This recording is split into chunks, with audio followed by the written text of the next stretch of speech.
On poursuit notre série dans Philippiens. En fait, ça touche à sa fin. Hein? On est presque rendu à la fin. Puis j'ai mentionné qu'on allait passer 2 dimanches sur le même passage, qui est un des passages les plus connus, peut-être un des passages les plus mémorisés aussi du Nouveau Testament, chanté souvent. Et si vous aviez un passage à mémoriser, ce serait celui-là. Philippiens 4, versets 4 à 9. Et ça nous parle de la joie. Dans Philippiens 4, 4, on lit « Réjouissez-vous toujours dans le Seigneur ». Je le répète, réjouissez-vous. Dieu a à cœur notre paix et notre joie. Beaucoup plus qu'on en a conscience. Bien souvent, à travers les épreuves de la vie, on est dans l'anxiété, le stress, tout ça. Et puis, on veut bien faire, on veut faire les choses que le Seigneur nous demande de faire, sans prendre conscience que Dieu a vraiment à cœur notre joie et notre paix. Ça revient constamment à travers toutes les Écritures. Mais déjà, juste dans Philippiens, dans le passage de la semaine dernière, verset 7, « Et la paix de Dieu qui surpasse toute intelligence », donc une intervention de Dieu. Pas simplement du conditionnement de notre part, mais une intervention de Dieu. « Et la paix de Dieu qui surpasse toute intelligence gardera vos cœurs et vos pensées en Jésus-Christ. » Verset 9, « Ce que vous avez appris de moi, reçu et entendu, ce que vous avez appris, reçu et entendu de moi, et ce que vous avez vu en moi, pratiquez-le, et le Dieu de paix sera avec vous. » Non seulement sa paix sera avec vous, mais vraiment l'idée du shalom dans l'Ancien Testament, Dieu lui-même, sa faveur sera avec nous. Et c'est ce même Dieu, ce même Jésus qui nous dit dans Matthieu 11, verset 28, « Venez à moi, vous tous qui êtes fatigués et chargés, et je vous donnerai du repos. » Dieu a vraiment à cœur ta joie et ta paix. Sincèrement à cœur. Il a déployé ce qu'il y avait de meilleur à déployer. Christ lui-même est venu sur cette terre afin qu'on puisse être réunis avec Dieu, être sous la faveur de Dieu.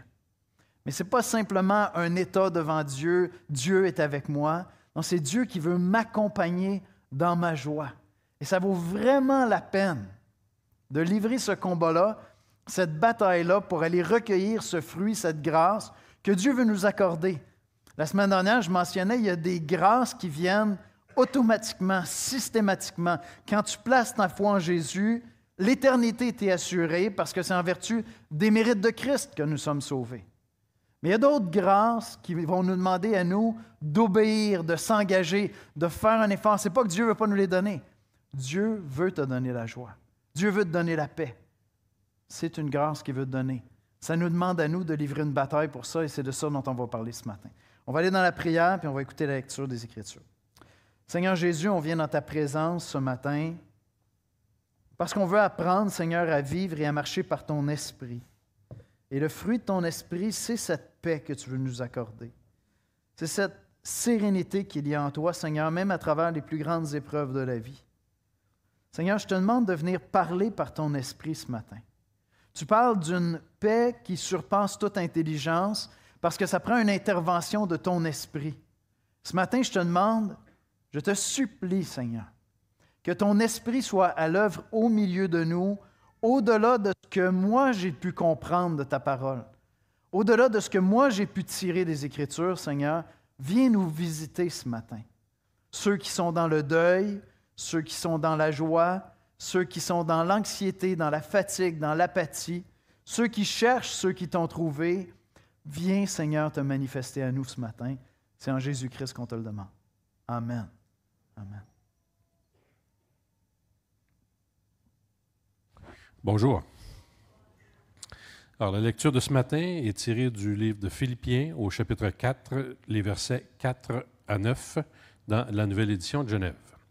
Alors encore, Philippiens, chapitre 4, versets 4 à 9. « Réjouissez-vous toujours dans le Seigneur. » Je le répète, réjouissez-vous. Que votre douceur soit connue de tous les hommes. Le Seigneur est proche. Ne vous inquiétez de rien, mais en toute chose, faites connaître vos besoins à Dieu par des prières et des supplications, avec des actions de grâce. Et la paix de Dieu, qui surpasse toute intelligence, gardera vos cœurs et vos pensées en Jésus-Christ.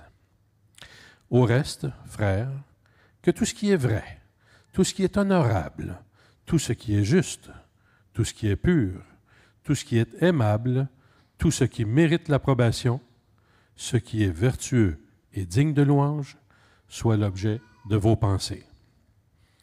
Ce que vous avez appris, reçu et entendu de moi, et ce que vous avez vu en moi, pratiquez-le, et le Dieu de paix sera avec vous. Amen.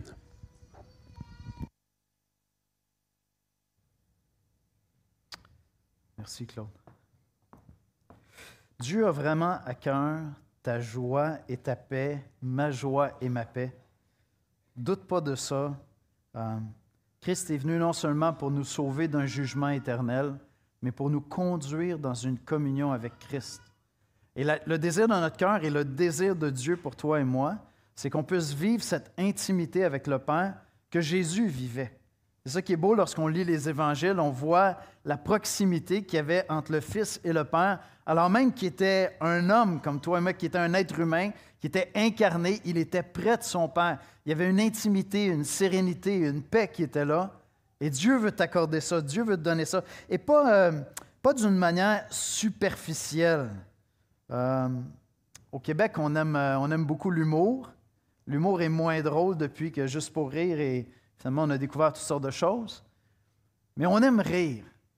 Je me souviens la première fois, moi des fois il m'arrive d'avoir des fous rires, mais des énormes fous rires. Quelques personnes ici ont été témoins de mes fous rires.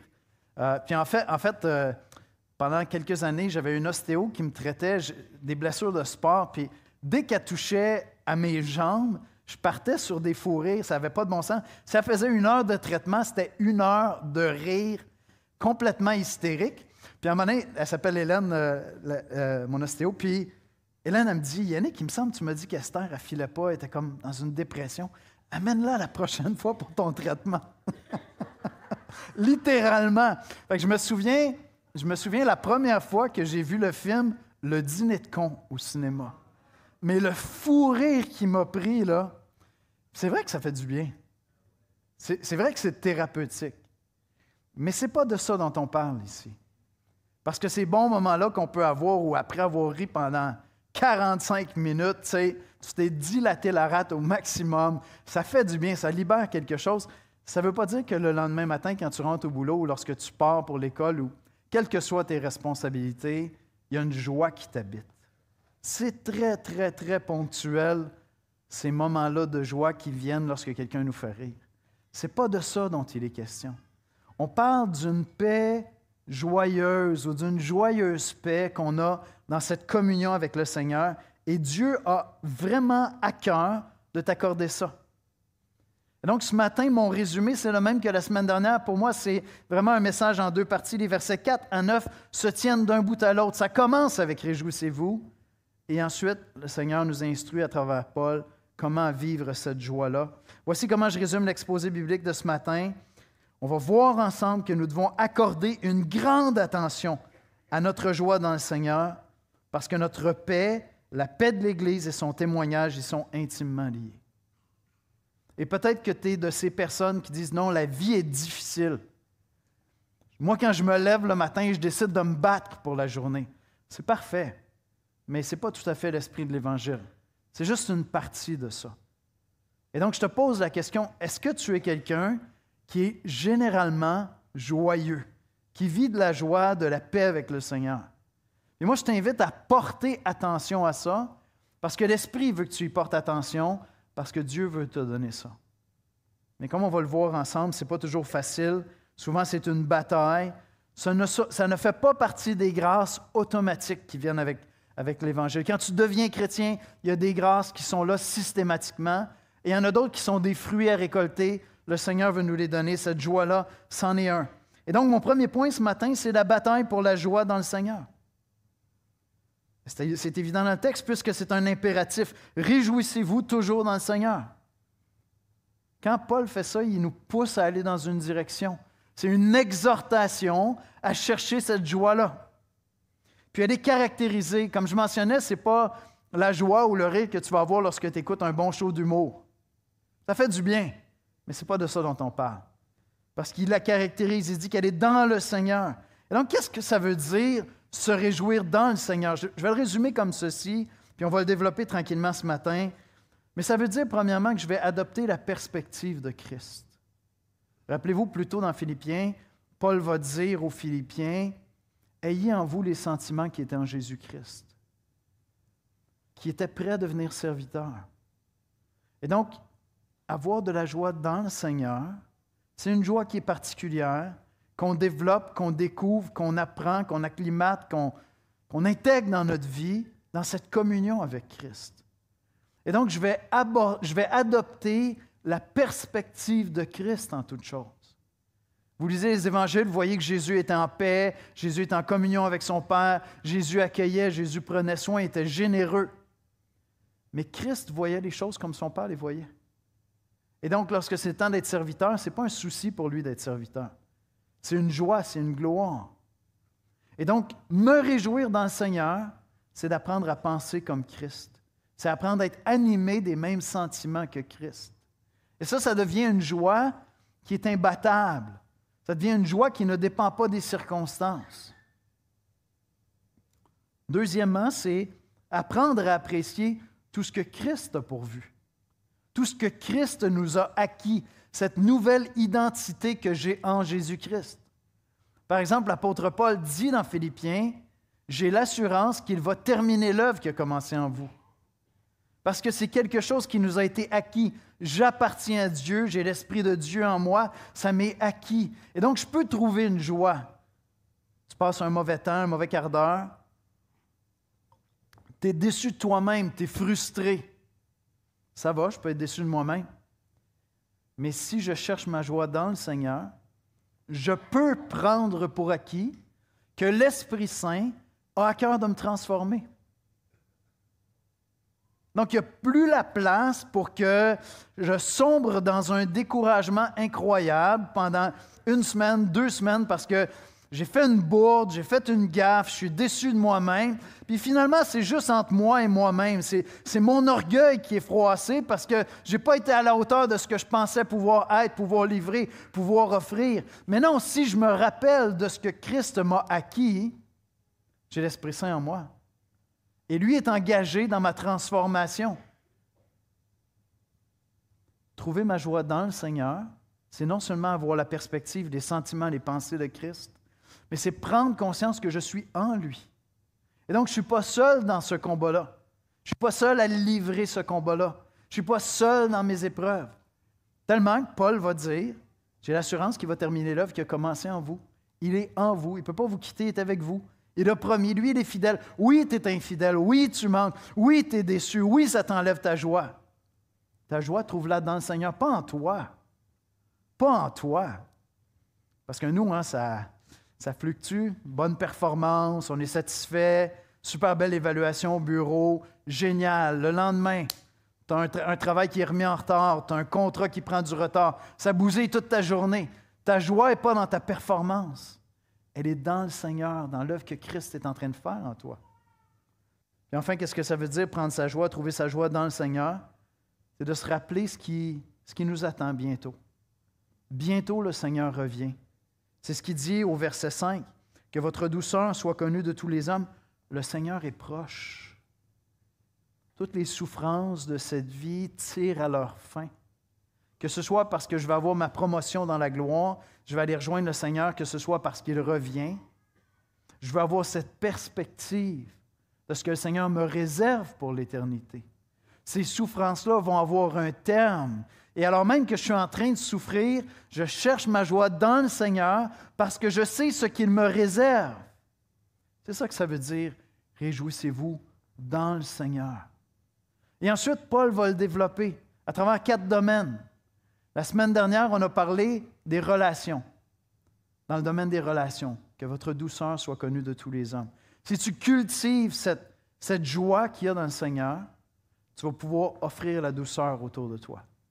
Mais si tu as l'âme amère, frustrée, parce que tu ne tournes pas vers le Seigneur dans les épreuves de la vie, tu regardes à toi, tu regardes aux autres, tu n'auras pas de douceur à offrir.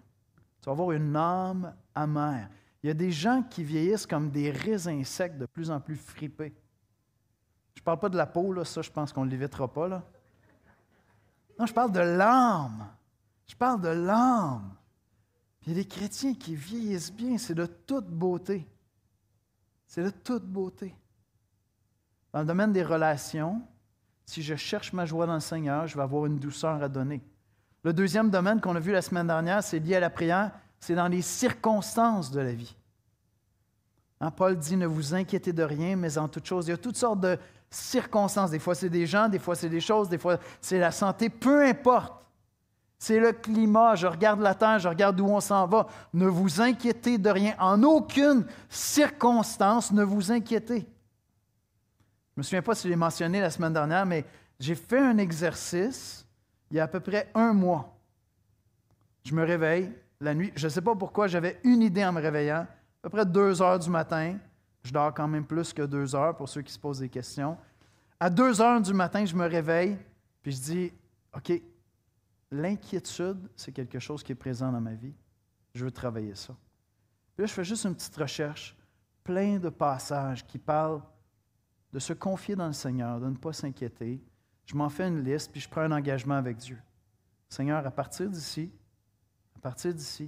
chaque fois que je perçois de l'inquiétude qui vient en moi, je m'en vais tout de suite traiter ça avec ces passages-là. C'est vraiment une grâce. Et Dieu m'a béni avec mon voyage, je vous ai raconté ça à Vancouver. Le domaine des relations,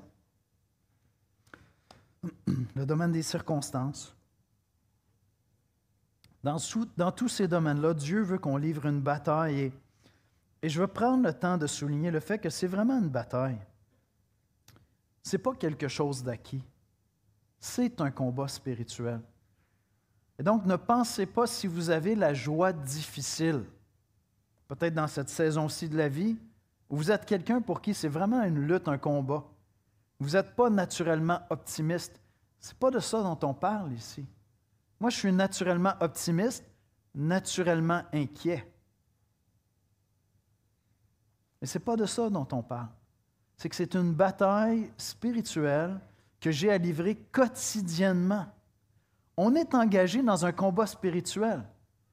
Je sais qu'on ne jase pas souvent de ça, on n'est pas comme... Je ne veux pas vivre toutes mes journées en voyant le diable dans ma soupe à chaque fois que... Mais non, c'est le Seigneur que je veux voir. Mais si Dieu est là, si Dieu est vivant, le diable est aussi. Et il veut m'enlever cette joie-là. Il n'y a rien de plus efficace pour faire taire un chrétien, pour qu'il n'annonce pas l'Évangile, que de lui enlever sa joie. Il va devenir silencieux, il va avoir le sentiment d'être un hypocrite s'il annonce Christ. Et c'est véritablement un combat qu'on a à livrer. On lit dans Éphésiens 6, versets 10 à 12, « Au reste, fortifiez-vous dans le Seigneur. » Réjouissez-vous dans le Seigneur, fortifiez-vous dans le Seigneur. « Et par sa force toute puissante, revêtez-vous de toutes les armes de Dieu, afin de pouvoir tenir ferme contre les ruses du diable. » À travers les relations qui vont enlever ta joie, à travers les circonstances qui vont enlever ta joie. Car nous n'avons pas à lutter contre la chair et le sang, mais contre les dominations, contre les autorités, contre le prince de ce monde de ténèbres, contre les esprits méchants dans les lieux célestes. Si tu n'es pas chrétien, c'est peut-être très étrange d'entendre ça, mais oui, comme chrétiens, nous ne croyons pas que l'univers se résume à ce que nos yeux voient. On pense qu'il y a beaucoup plus que ça, en commençant par Dieu, mais en commençant aussi par des esprits qui veulent détruire, qui veulent te détruire. Et peut-être que dans ta vie, même, tu l'as expérimenté. Des moments où tu vas faire des choses horribles de destruction, tu ne vois même pas d'où c'est venu. Tu ne l'as pas vu venir. Tu as une réaction, puis tu as beau faire 25 ans de thérapie. Il y a quelque chose en toi qui cherche à détruire. Il y a un combat spirituel qui est là, à livrer. Et c'est une bataille pour la joie. Livrer le combat spirituel à tous les jours, si tu es chrétien comme moi, c'est livrer la bataille de la joie. Prendre la décision qu'aujourd'hui, peu importe les circonstances, peu importe l'état des relations dans ma vie, je vais me réjouir dans le Seigneur. Parce que c'est un impératif. Et je vais livrer cette bataille-là. Pourquoi est-ce que je veux le faire? Parce que Dieu l'a vraiment à cœur. Je veux marcher dans la plénitude de l'Esprit. C'est ce que les Écritures nous disent. Paul nous dit, soyez remplis de l'Esprit. Je veux être habité des pensées de Dieu, de la puissance de Dieu, Et une des clés pour ça, c'est d'être attentif à ta joie. Parce que ça dit beaucoup sur l'état de ton âme. Livre cette bataille-là quotidiennement. Ta paix, la paix de l'Église et son témoignage en dépendent profondément.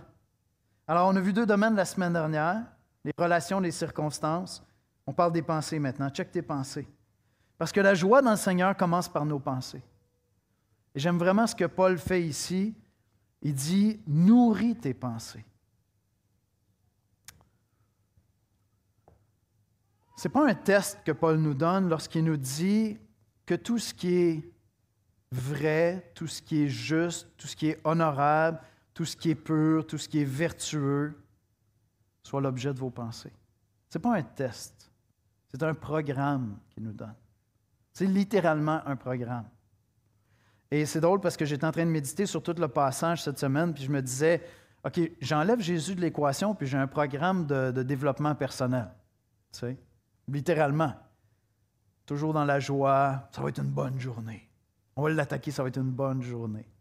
Je vais faire du bien autour de moi, hein, si je sème le bien. C'est ça les programmes de développement personnel. Je sème le bien, ça va me revenir. C'est le karma.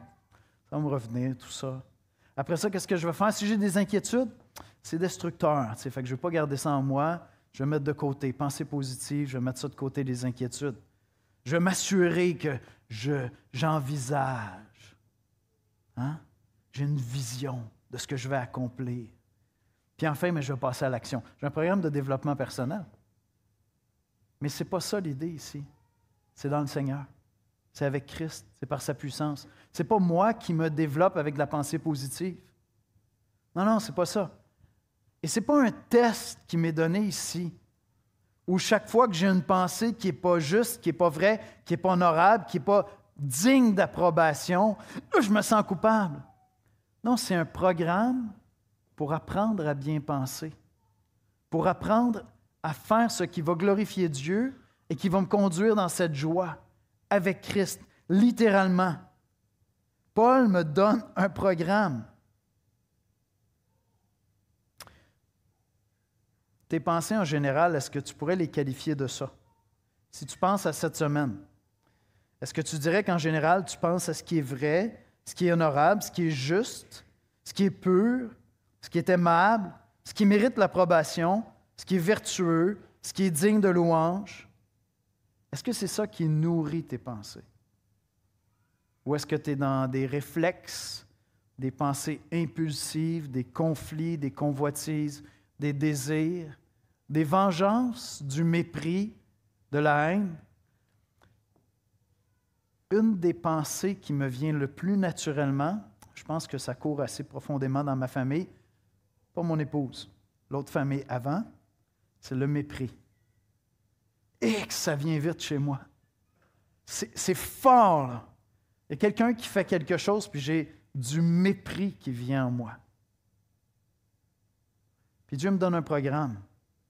Il me dit, Yannick, est-ce que c'est vrai ce que tu es en train de penser là? Peut-être que oui. Peut-être que la personne est un peu méprisable. OK. Est-ce que c'est honorable? Peut-être pas. Est-ce que c'est juste? Bien, je ne sais pas, parce que souvent, je méprise des étrangers. Je n'ai pas marché beaucoup dans leurs mocassins pour savoir ce qui se passe.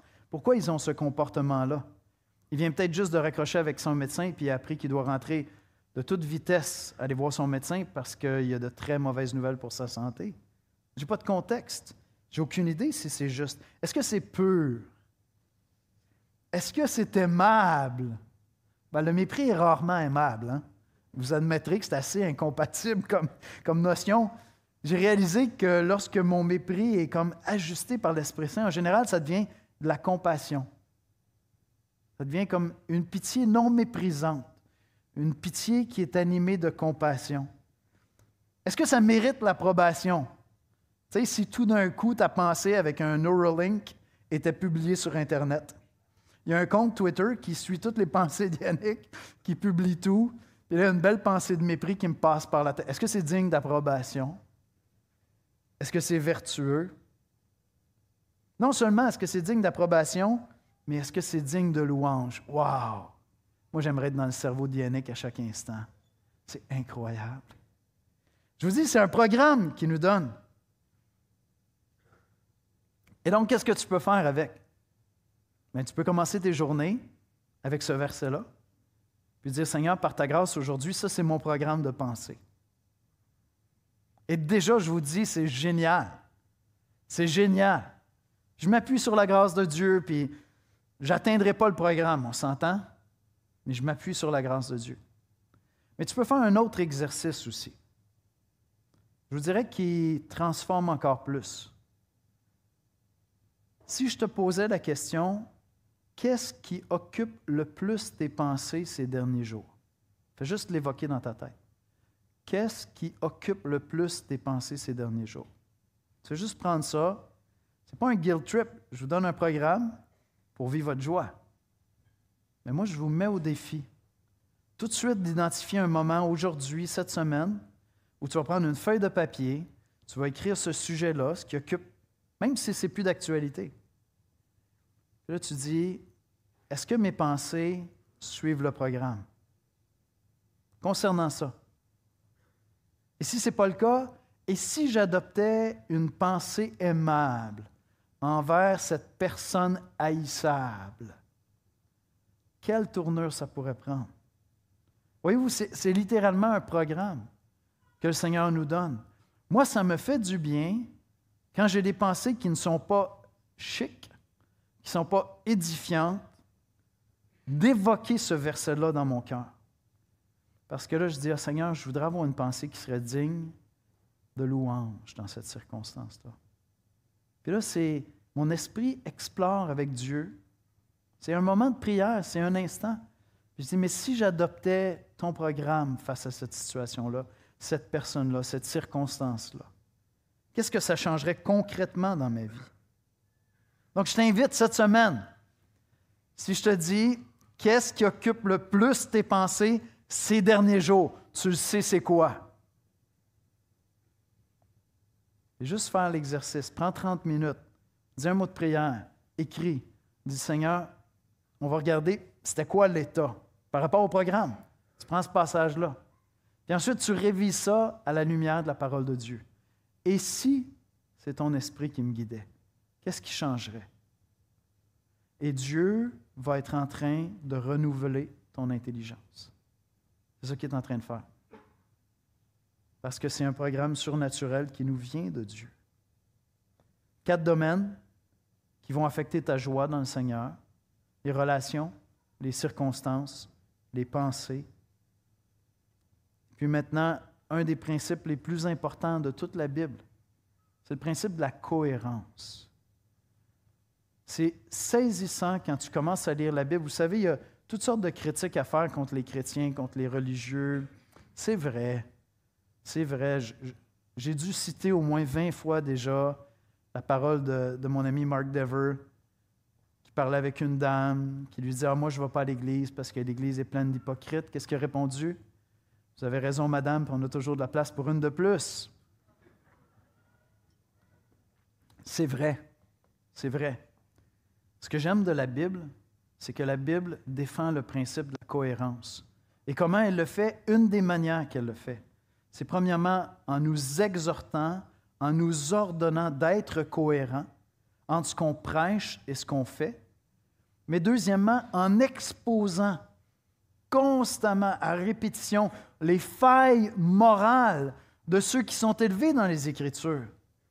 Vous pourrez, à part Jésus, qui est Dieu le Fils, les failles morales des plus grands leaders sont exposées parce que Dieu veut que nous soyons cohérents. Au Québec, on appelle ça, vous connaissez l'expression, vous ne connaissez peut-être pas, que tes bottines suivent tes babines. Vous comprenez l'idée? Tes comportements devraient suivre ce que tu professes. Tu devrais aller au même endroit que ce que tu déclares. Et j'aime ce principe-là de cohérence. Paul dit au verset 9, « Ce que vous avez appris, reçu et entendu de moi et que vous avez vu en moi. » Non seulement ce que vous avez entendu prêcher, mais vous l'avez vu en moi. Vous savez que je m'efforce de vivre ce que je prêche. Il dit, pratiquez-le maintenant. et le Dieu de paix sera avec vous. Mettez-le en pratique. Soyez cohérents. Une des choses qui tue le plus l'âme, c'est l'incohérence. Ça détruit les témoignages. Ça détruit des témoignages incroyables. Mais ce n'est pas de ça dont je vous parle, parce qu'on est dans le contexte de la joie ici. Et une des choses qui détruit le plus notre joie profonde, c'est d'être incohérent. Je sais ce qui est bon, j'ai discerné le bien à faire, on m'a instruit et je ne le mets pas en pratique. Et donc, Paul dit ici, ce que vous avez entendu de moi et vu en moi, mettez-le en pratique. Je pense qu'il le fait pour plusieurs raisons. Il y a des choses qui s'apprennent en observant les autres. Il y a des principes, il y a des concepts, il y a des choses qui sont vraies, qui sont importantes. It rings true. Ça sonne juste quand tu l'entends, mais te projeter à le mettre en pratique, à le faire, c'est abstrait, c'est surréaliste, ça n'a pas de l'air accessible. Tu dis, moi, je ne serais jamais capable de bien réagir comme ça. Et il s'agit que tu aies une personne dans ta vie, un modèle, que tu observes, tu le regardes le mettre en pratique. Regarde les parents qui savent à la fois faire preuve d'autorité avec leurs enfants et beaucoup d'affection. Quand tu le vois, tu apprends à le mettre en pratique. Les livres ne suffisent pas. Et donc, Paul dit, ce que vous avez entendu et vu en moi, mettez-le en pratique. Ça a beaucoup d'implications. Ça veut dire que si tu n'es pas en mesure d'identifier des modèles que tu cherches à imiter, tu vas avoir beaucoup de difficultés à appliquer la parole de Dieu dans ta vie. Si ta vie chrétienne est vécue en silo, puis tu ne connais pas des chrétiens matures, que tu admires, que tu respectes, ce n'est pas un problème d'admirer quelqu'un qui marche dans la foi, de l'observer. Je n'en ferai pas un Dieu. Il est imparfait, il va me décevoir. Mais justement, il se repent. Et donc, est-ce que tu as de ces modèles dans ta vie et est-ce que tu acceptes d'être un modèle? Parce que Paul n'est pas là pour qu'on l'imite, juste en passant. Ça fait un bout de temps qu'il est parti. Mais plutôt, il dit « imitez ceux qui m'ont imité ». Et donc, est-ce que tu acceptes d'exposer ta vie, ta maison, ta vie personnelle, tes combats, tes luttes? On essaie, à l'espoir, dans notre manière d'enseigner, d'incarner ça. Je ne pense pas que vous nous entendez souvent parler de nous-mêmes comme si on était rendu là. Au contraire, on va plutôt parler de nos propres faiblesses, nos propres combats. Ce n'est pas parce qu'on tient à être les gens les plus humbles au monde. C'est parce que c'est comme ça qu'on apprend à grandir. C'est parce qu'on veut être cohérent. Et je suis la première personne à dire que Yannick Étier n'est pas toujours cohérent. L'Esprit me le rappelle constamment quand il me conduit dans la repentance. Est-ce que tu acceptes d'être un modèle que quelqu'un va pouvoir imiter? Mais enfin, accepte aussi que ça va prendre du temps. Il va falloir que tu le mettes en pratique. Et mettre en pratique, apprendre, c'est un pas à la fois. Ça va très, très, très lentement.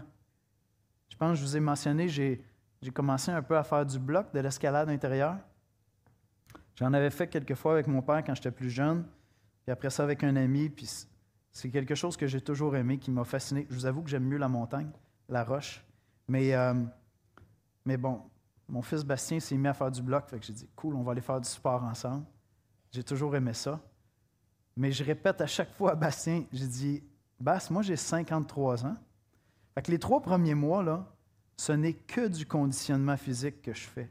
Je m'en contrefous de rester sur du V1 pendant 3 mois. Mon seul objectif, c'est qu'après 3 mois, je puisse encore en faire. Tu comprends?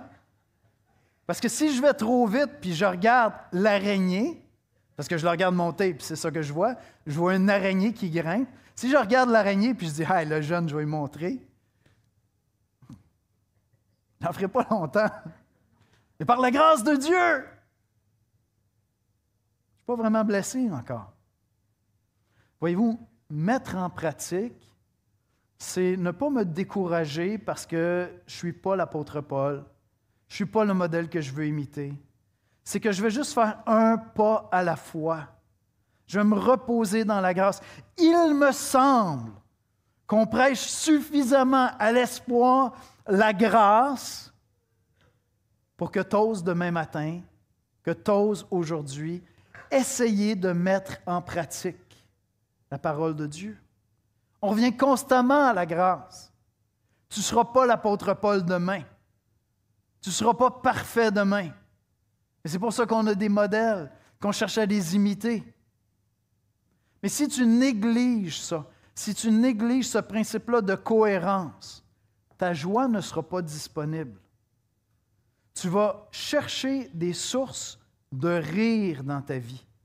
Tu vas chercher à te distraire de ta vie. C'est souvent à ça que ça sert, hein? Le rire, dans notre culture, ça sert à se distraire de la réalité. Je m'en vais écouter un bon show d'humour, ça fait du bien pendant 2 heures, j'ai oublié mon quotidien. Ce n'est pas de ça dont on parle ici. Non, je vous parle d'une joie qui affronte le quotidien. Elle ne sert pas à s'en distraire, elle sert à l'affronter, à vivre dans ce quotidien-là. Et je pense aux plus jeunes. Le monde va continuer à entraîner un paquet de souffrances dans ta vie. Ta joie va être facile à faire disparaître. C'est quoi les sentiments qui sont à l'opposé de la joie? C'est quoi? C'est la colère, c'est la peur, c'est l'anxiété, c'est la tristesse, c'est l'apathie. Ça va venir comme des vagues qui vont vouloir te submerger. Puis apprendre à vivre dans la vie, c'est dire, il y a d'autres vagues qui s'en viennent.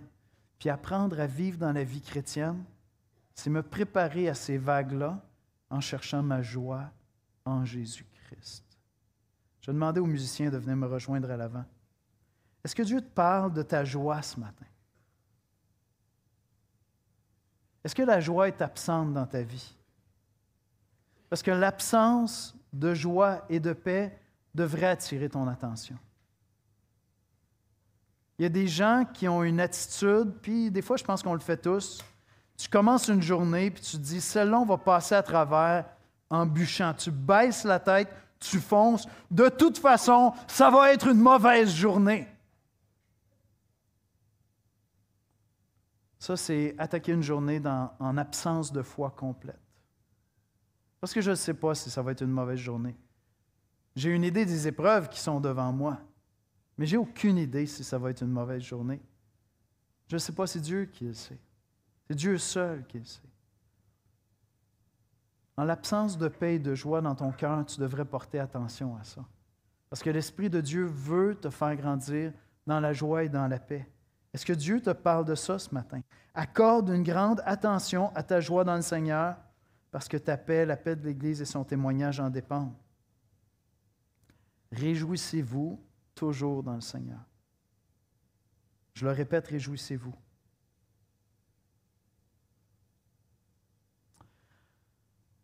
Et si tu grandis dans ta joie, le Seigneur va te donner un cadeau incroyable aux gens autour de toi. Dans les circonstances difficiles, tu vas réussir à faire un sourire qui ne sera pas hypocrite. Tu vas juste regarder ce qui est devant toi en disant, je sais que le Seigneur est avec moi. Je sais qu'il me réserve de bonnes choses. Je sais qu'il est au contrôle de ma vie. Je me confie en lui, puis je peux t'offrir un sourire ce matin. Et ce n'est pas de l'hypocrisie. Et c'est un cadeau extraordinaire. Offrir un sourire parce que tu trouves ta joie dans le Seigneur. On va prier ensemble. Seigneur Jésus, on veut te bénir parce que tu es merveilleux. Tu es fidèle, tu es grand, tu es puissant. Tu es un modèle, Seigneur, un modèle d'humilité, de douceur, de charité, de consolation, de paix, de joie, d'une vraie joie. Et Seigneur, tu es bon. Tu es bon, tu veux nous donner la paix et la joie, cette paix joyeuse, cette joie paisible qui est disponible en toi. Seigneur, je te prie de nous parler ce matin, de continuer à nous parler alors qu'on va prendre le repas du Seigneur, de continuer à nous parler alors qu'on va aller dans la louange, de continuer à nous parler cette semaine. Aide-nous à être attentifs, Seigneur, à ce qui nourrit nos pensées. Aide-nous à être attentifs, Seigneur, à cette cohérence que tu veux apporter dans nos vies. Aide-nous à être attentifs à cette présence ou à cette absence de joie dans le Seigneur. Aide-nous, Seigneur, à ne pas chercher simplement à se distraire du quotidien par des rires, mais à trouver une joie qui nous conduit dans le quotidien. En toutes circonstances, dans toutes les relations, dans toutes nos pensées, dans toutes nos actions. Seigneur Jésus, je te prie de nous convaincre ce matin que tu veux nous donner ce fruit-là, que cette grâce-là est disponible. Viens nous parler par ton esprit, Seigneur. C'est en Jésus qu'on prie. Amen.